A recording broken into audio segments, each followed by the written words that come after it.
একটুর জন্য তুমি মিস করলে। আর 5 মিনিট আগে এলে তোমার মিলির সাথে দেখা হতো। মিলি? কেন বলো তো মৌরি, তোমার কি মিলির মতোই একটা ফুটফুটে মেয়ে চাই? দুধ চাইলেই কি পাওয়া যায় নাকি? স্বপ্ন দেখতে কি দোষ? ধরো, তা সে যেই আসুক না কেন, ছেলে হোক কিংবা মেয়ে, সেই আমার খুব আদরের হবে। আর তাকে আমি পুচকু বলেই ডাকবো। এই রঞ্জনা, তোমার কি চাই?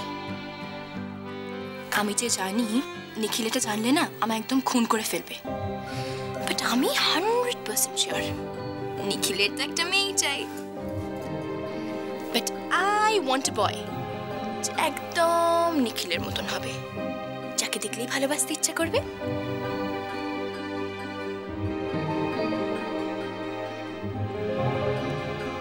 মৌরি, সত্যিটার থেকে তুমি আর কতদিন মুখ ফিরিয়ে থাকবে? আর নিখিল যে বাচ্চাটার বাবা, সেটা কি তুমি ডিনাই করতে চাইছো? না না রঞ্জনা, না। তাহলে এই সুখটা কেন শেয়ার করছো না তুমি নিখিলের সাথে? বাচ্চাটার বাবা থাকা সত্ত্বেও বাচ্চাটাকে বাবা ছাড়াই মানুষ হতে হবে। আর আর বাবা ছাড়া মানুষ হওয়াটা যে কতটা কষ্টকর, সেটা আমায় জিজ্ঞেস করো মৌরি, আমায় জিজ্ঞেস করো তুমি। বাবা না থাকাটা আমার জীবনের সবচেয়ে বড় আক্ষেপ, সবচেয়ে বড় আক্ষেপ। Please Ranjana, please. তুমি তো সবই জানো, তাও কেন এত মন খারাপ করছো? আমি সত্যি বলছি মৌরি, আমি সত্যি বলছি।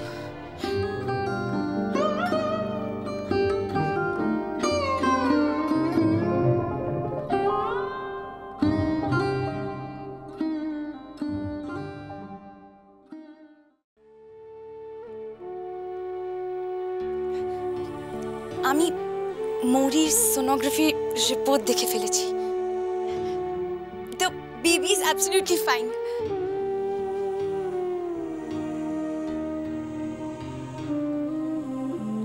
কি রে, তুই কি আবার মৌরির ওপর রাগ করলি নাকি? মৌরির ওপর? মৌরির ওপর? মৌরির ওপর কি করে রাগ করবো?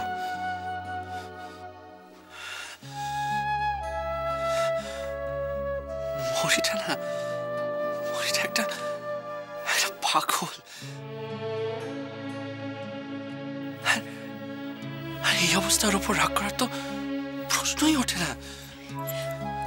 আমি কিন্তু মৌরিকে টের পেতে দিইনি যে আমি জানি। থ্যাংক ইউ দিদি, থ্যাংক ইউ সো মাচ।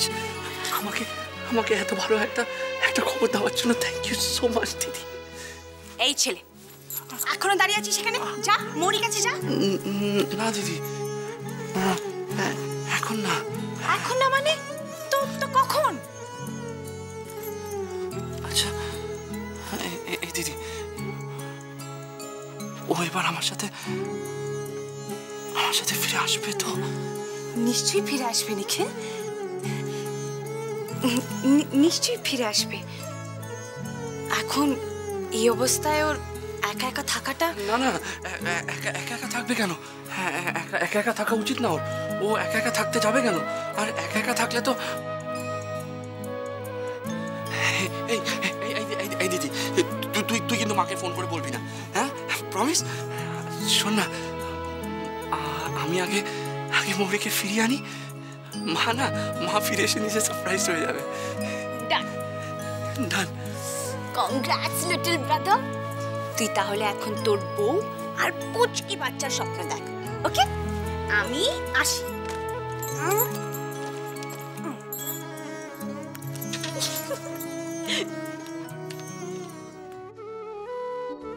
মৌরি, তুমি মা হতে চলেছো?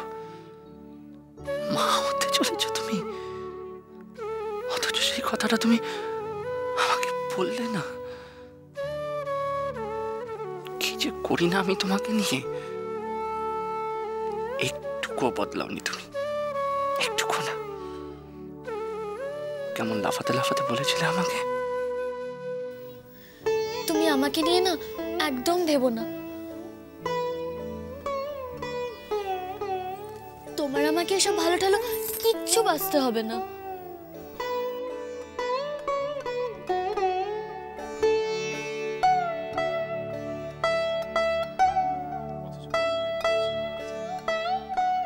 কি বোকা ছিলাম না আমি, খুব বোকা ছিলাম।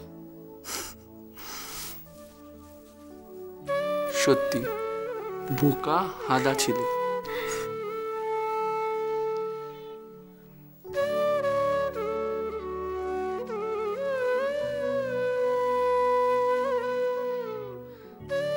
বিয়ে হয়ে গেছে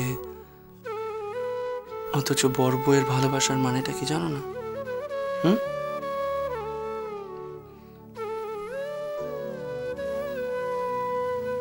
কিন্তু এখন তো জানো বড় বউয়ের ভালোবাসার মানেটা?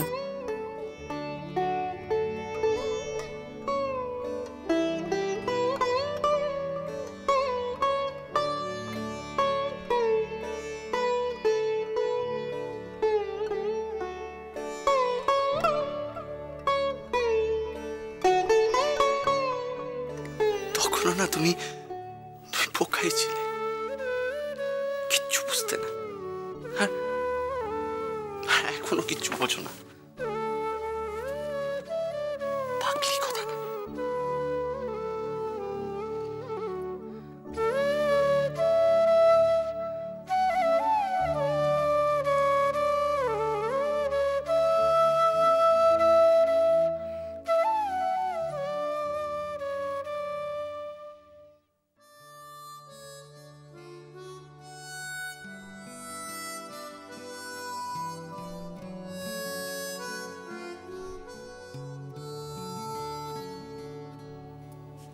কম সময়ের মধ্যে ফ্ল্যাটটাকে ভারী সুন্দর করে সাজিয়ে ফেলেছো তো। আমি একা নেই সর্বানিধি, রঞ্জনাও অনেক করেছে। এখনো না ফ্ল্যাটের জন্য টুকটাক কিছু জিনিস কেনার ইচ্ছে আছে। আগে একটু ফ্রি হয়নি? তুমি আর নিখিল বোধহয় একসাথে কখনো শপিং এ যাওনি, তাই না? সুযোগ কোথায় পেয়েছি? প্রথম থেকে তো ওরা আমাকে নিয়ে বেরোনোর কোনো প্রশ্নই ছিল না। আর শেষের দিকে কন্ট্রাক্টের শর্ত মানার জন্য আমার আর ওর সাথে বেরোনো হয়ে ওঠেনি।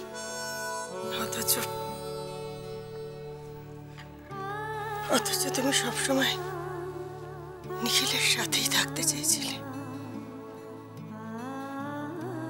আপনি তো আমায় কতবার বুঝিয়েছিলেন, কতবার বলেছিলেন মানুষের জীবনে সংসার করাটা একমাত্র প্রায়োরিটি হতে পারে না। কিন্তু কিন্তু বিশ্বাস করে ময়ূরাক্ষী, আমি তো শুধু বোঝাতে চেয়েছিলাম যে স্বাবলম্বী হওয়াটা কতটা জরুরি। ব্যাস, এখন তো আমি স্বাবলম্বী হয়ে উঠেছি সর্বানিধি। ভালোবাসায় বিশ্বাস হারানো, ভালোবাসায় আস্থা না রাখাটা ভালো কথা নয় ময়ূরাক্ষী। আমি তোমাকে এই স্বাবলম্বী হওয়ার কথা কখনো বলিনি। কখনো ভাবিও নি। একটাই তো জীবন ময়ূরাক্ষী, সুন্দর করে বাঁচতে ইচ্ছে করে না? আমি তো খারাপ নেই সর্বানিধি।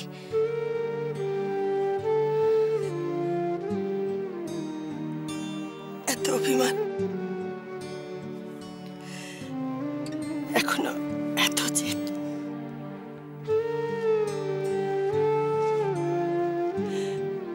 মনের মধ্যে সবকিছু তো জমে আছে তোমার। তোমার মন তো নির্ভর নয়। এত ভারী মন নিয়ে একা একা কি ভালো থাকা যায়?